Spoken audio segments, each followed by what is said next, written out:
Editor's note: as the COVID-19 pandemic forces Americans to eschew the usual, mostly superficial, Independence Day celebrations this weekend, now is a good moment to reflect with a little more depth than normal about the meaning and status of the American experiment. To this end, we are happy to share some excerpts from a speech on the meaning of the 4th of July delivered by Frederick Douglass in Rochester, New York, July 5, 1852. Fellow citizens, pardon me, allow me to ask, why am I called upon to speak here today? What have I, or those I represent, to do with your national independence? Are the great principles of political freedom and of natural justice, embodied in that Declaration of Independence, extended to us? And am I, therefore, called upon to bring our humble offering to the national altar, and to confess the benefits and express devout gratitude for the blessings resulting from your independence to us? Would to God, both for your sakes and ours, that an affirmative answer could be truthfully returned to these questions.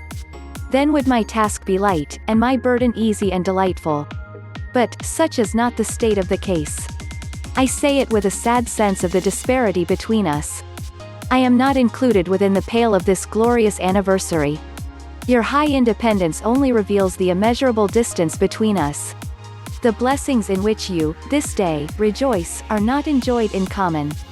The rich inheritance of justice, liberty, prosperity and independence, bequeathed by your fathers, is shared by you, not by me. This 4th of July is yours, not mine.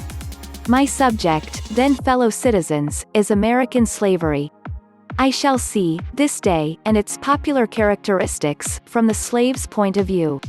Standing, there, identified with the American bondman, making his wrongs mine, I do not hesitate to declare, with all my soul, that the character and conduct of this nation never looked blacker to me than on this 4th of July. Whether we turn to the declarations of the past, or to the professions of the present, the conduct of the nation seems equally hideous and revolting. America is false to the past, false to the present, and solemnly binds herself to be false to the future.